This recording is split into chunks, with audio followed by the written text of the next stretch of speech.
Bonjour les amis, bonjour et bienvenue sur ma chaîne YouTube. Je suis très heureux de vous retrouver pour cette vidéo aujourd'hui où cela va faire un petit peu suite à la précédente vidéo entre le libre arbitre et le chemin de vie, ce qu'on appelle donc le karma.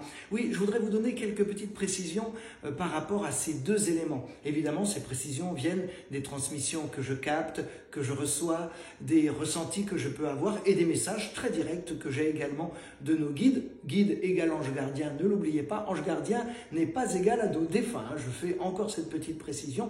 Nos anges gardiens sont avec nous depuis toujours, ils nous connaissent depuis toujours. Pourquoi je voulais faire ces petites précisions? Parce qu'il y a souvent des malentendus ou des ambiguïtés entre le rapport du chemin de vie et du libre arbitre. Parfois on me dit, mais Fabien, puisque je viens sur Terre et que le libre arbitre existe, je fais ce que je veux. Eh ben non, c'est pas comme ça que cela fonctionne, je vais y revenir. Ou alors on me dit, mais puisque de toute façon le chemin de vie est écrit, on n'a donc aucun libre arbitre. Eh bien si, on a absolument tout notre libre arbitre, c'est-à-dire toute la liberté pour vivre au quotidien.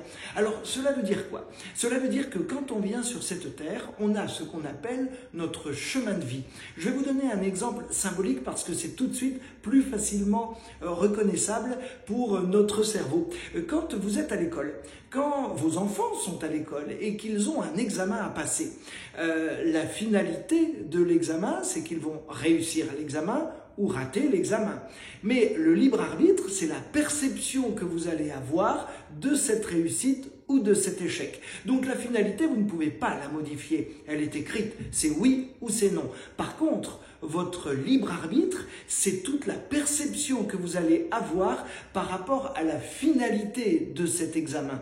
Et donc, pour vous, c'est la même chose. Vous venez sur cette terre avec votre chemin de vie. Vous devez faire des rencontres, vous devez vivre des expériences. C'est ce qu'on appelle s'expérimenter à travers la vie terrestre. N'oubliez pas, on est tous un être spirituel venant vivre une expérience terrestre. Donc ça, vous ne pouvez pas le modifier, vous ne pouvez pas le changer.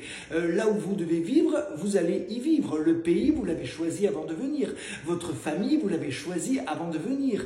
Le fait que vous devez expérimenter, par exemple, le fait d'être plus libre dans sa tête, d'être plus relâché dans sa tête, ou alors le fait d'être plus généreux. Ça, ce sont des choses que vous allez devoir expérimenter. C'est ce qu'on appelle les finalités de votre chemin de vie, et donc vous ne pouvez pas les modifier. Par contre, votre libre arbitre s'inscrit à travers votre chemin de vie. La perception que vous allez avoir d'une situation, c'est votre libre arbitre. Bien sûr, c'est très difficile de se dire quand on vit une épreuve, oh mais c'est merveilleux, quel cadeau fantastique, je suis en train de grandir. Non, la première perception que l'on a, c'est mais c'est quoi cette foutue vie que j'ai choisie, c'est pas possible de vivre ça, et puis je suis maltraité, et puis mes guides ne sont pas avec moi, et puis Dieu n'existe pas, parce que si Dieu existait, je pourrais pas vivre ça. Ça c'est normal.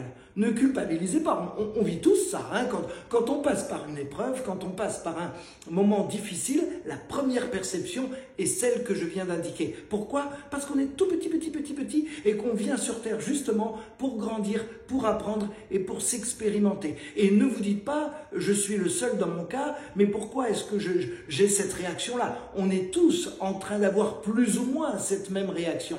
Alors des fois plus et des fois moins. Ça dépend bien sûr de l'évolution que l'on a individuellement. Mais sachez qu'on est quand même tous dans cette même perception. Il y a une grande différence ensuite. Bien sûr, sur le moment, on a cette perception. Et que se passe-t-il ensuite?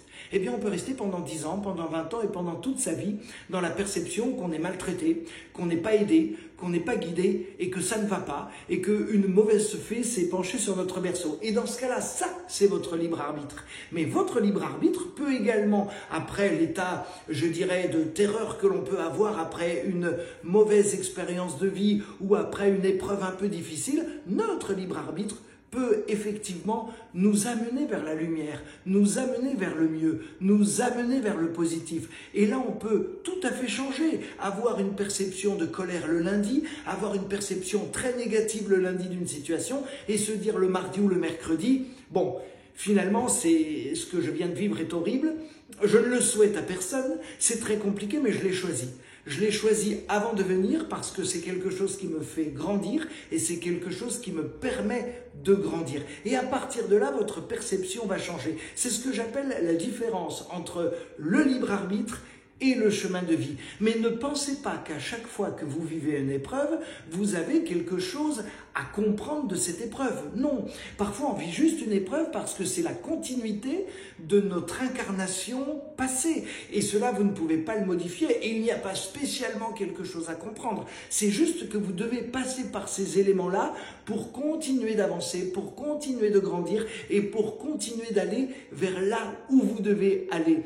La seule chose dont il faut être conscient, c'est que vous ne pouvez pas modifier votre chemin de vie, même avec votre libre arbitre, parce que si vous vous dites « Oh, j'ai une épreuve, mais puisque j'ai mon libre arbitre, eh bien je vais tout faire pour éviter l'épreuve. » Alors oui, vous allez pendant quelque temps éviter l'épreuve, pendant un jour, une semaine, un mois, peut-être même une année, mais vous allez devoir y passer quand même. Vous ne pourrez pas modifier cela, vous ne pourrez pas vous égarer de votre chemin de vie, car plus vous allez vous égarer de votre chemin de vie, plus vous allez vivre d'épreuves. Pourquoi? Parce que vous n'allez pas être sur votre bon chemin de vie. Imaginez une route ensoleillée, ça c'est votre chemin de vie. De temps en temps, il y a un peu de pluie. Ça, ce sont les épreuves par lesquelles vous devez passer. Mais après la pluie, vous revenez vers le soleil. Mais par contre, si vous voulez à tout prix éviter la pluie, vous pouvez, hein, c'est votre libre arbitre. Ah oui, alors là, vous vous direz, oh, formidable, j'évite la pluie. Oui, sauf que vous aurez l'orage permanent. Pourquoi? Parce que vous ne serez plus sur votre chemin de vie. Alors il faut mieux passer de temps en temps par un peu de pluie et revenir vers le soleil, plutôt que de se dire, pour éviter un tout petit peu de pluie, je dévie complètement, et alors là, c'est l'orage absolu et continu. Vous voyez, ça c'est vraiment la différence entre le chemin de vie et la décision que vous pouvez prendre, c'est-à-dire le libre arbitre qui peut être en vous. C'est une grande différence. Et je voulais bien sûr vous donner toutes ces indications parce que je sais que cela pourra vous aider, en tout cas je l'espère, par rapport à votre vie dans le quotidien. Voilà mes amis, je voulais vous donner ces petites informations entre le libre arbitre et le chemin de vie et je reviens vers vous très très vite pour une nouvelle vidéo. Prenez soin de vous, à bientôt.